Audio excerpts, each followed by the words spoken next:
Hello, everyone.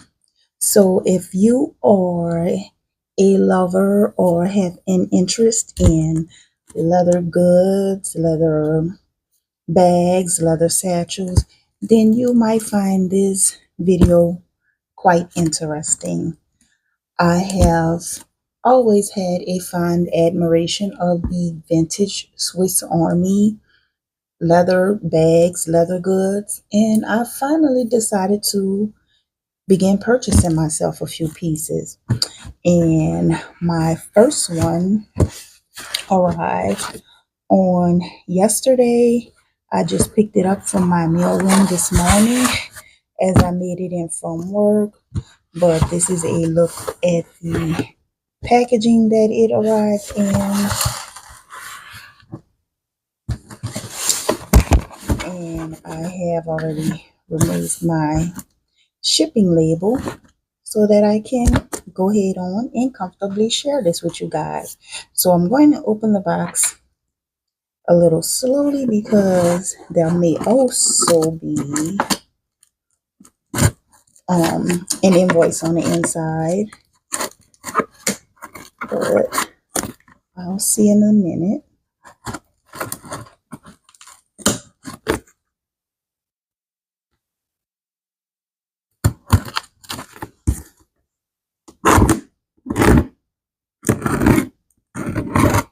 Careful to only cut the tape.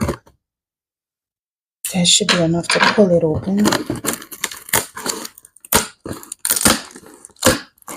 Let's see if I see any paper at the top before I completely.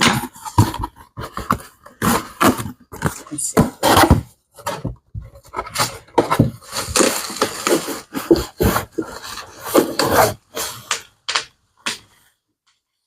Okay. I don't see anything yet.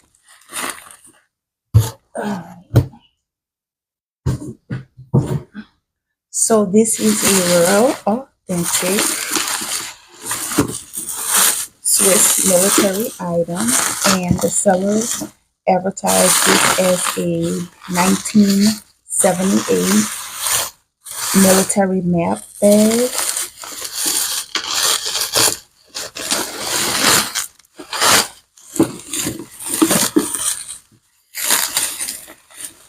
And I just found it extremely beautiful. Now, of course, I'm going to have to do some cleaning up to it, but I mean, to have it in hand, this is gorgeous. This is a very gorgeous, very well made bag.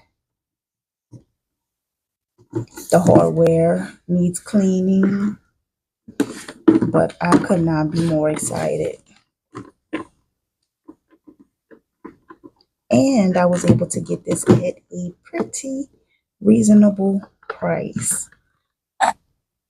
I mean, it is in such great condition. I'm going to clean it up. I have leather conditioner, and I'm going to use it as a crossbody purse.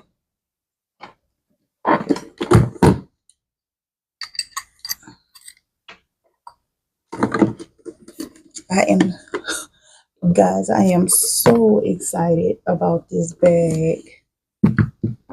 It has a buckle strap here, which is adjustable, and it has this extra strap here. I'm not exactly sure what this. I'm sure it held something.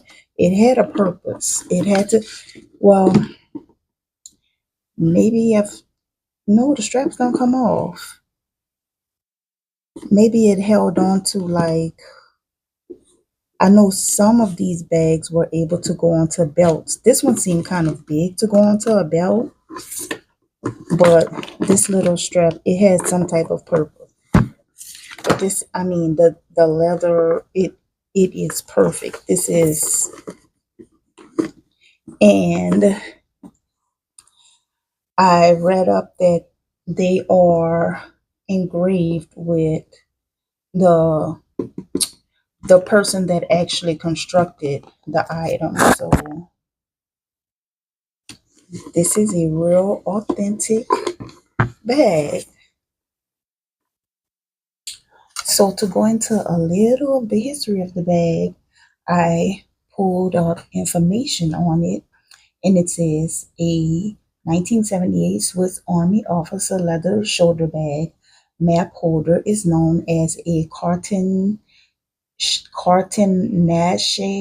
Cartonache. It was standard issue military equipment used by Swiss officers and NOS during the Cold War era. And it says official purpose military map case.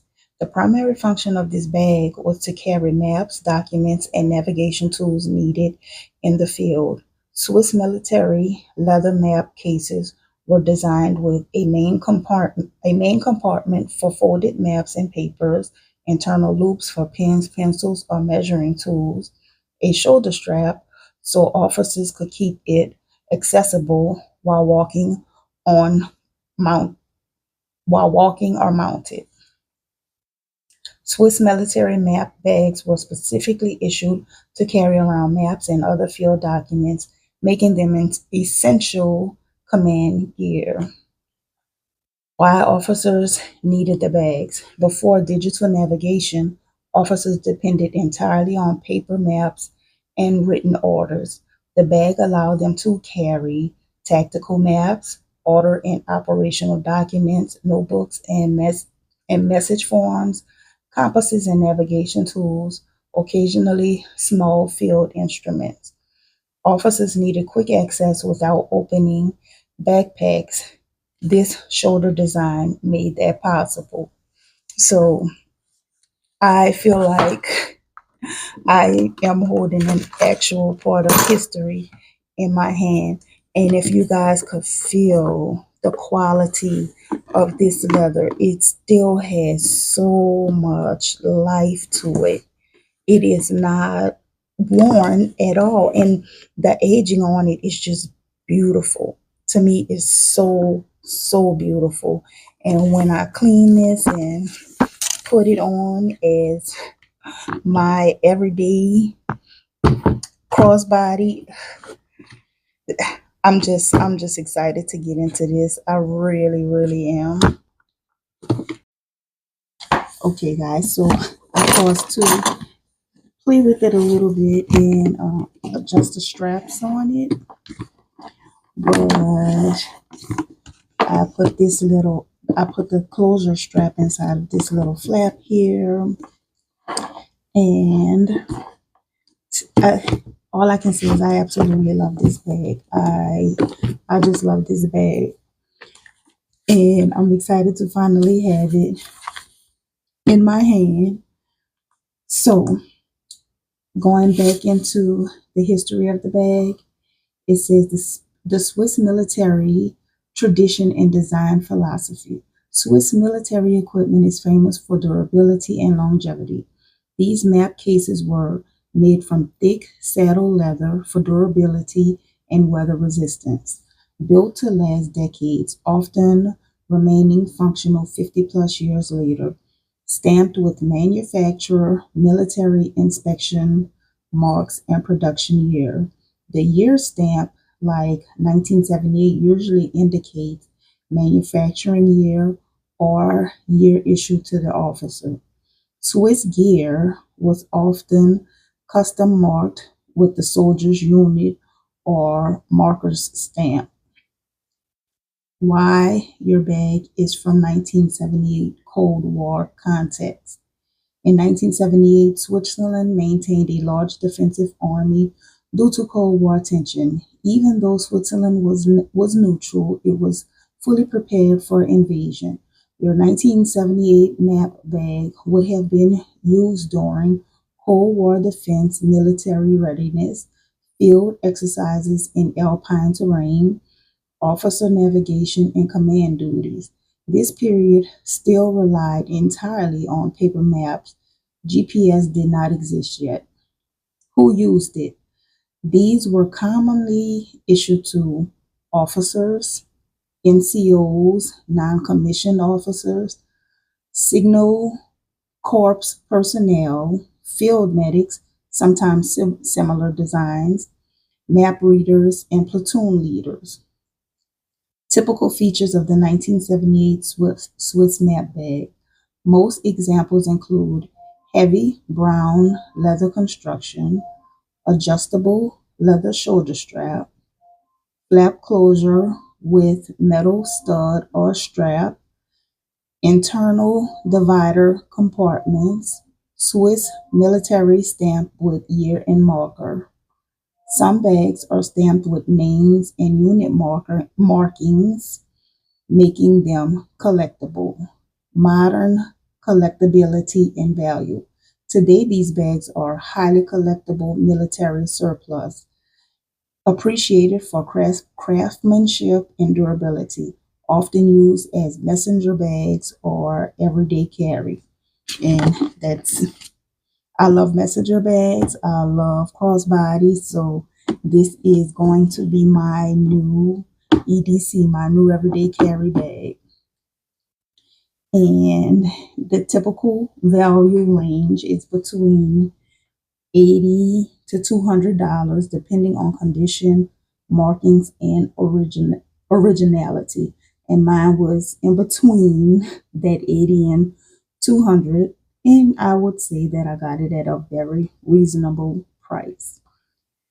Why Swiss map bags are so well made. Swiss military doctrine emphasized neutrality and preparedness, equipped with wait, let me get my footing, equipment that could last decades, high quality leather gear instead of disposable materials. This is why 1970s examples are still usable today. So, and then there's a little brief summary on here. So the summary just elaborates a little more on the entire overview that I have already read. But my bag actually began its journey to me from the Ukraine on February the 9th. And it was supposed to arrive to me on February the 18th. Well, I think it actually was predicted to arrive a few days later, but it actually made it here early. It arrived here on February the 18th, but it was undeliverable on the 18th because there was issues with our package room, and it was delivered on. So it wound up being delivered on the 19th. And by the time it was ready for me to pick it up, it was just too late. I was already at work when I received the notification that it was ready for me to pick it up. But that took just 10 days pretty much for it to arrive. It arrived in decent time, and I could not be more excited to have it in hand right now. So I do have another bag on the way. I think that one may be due to arrive on today. That one should be due to arrive on today. I can't really check the tracking on it because it's on my phone. I should have checked before I started filming. But when that one arrives, I will be sharing that one with you also. I'm so excited about the other one. I'm excited about them both, but I'm so excited to show you guys the other bag. But I hope you enjoyed this. And oh, while I was playing with the bag, I did notice that these straps do come off. I am able to take these off. So I'm not going to pull it all the way off. I'm just showing you that it does come off. So that means that this was either a strap for a belt or maybe a bike or something like that. And I'll give you another close look at the stamping on the back, if you can see it. So I am so excited to get this bag cleaned up and just begin wearing it. So I hope you guys enjoyed this. And until next time, thank you so, so much for watching.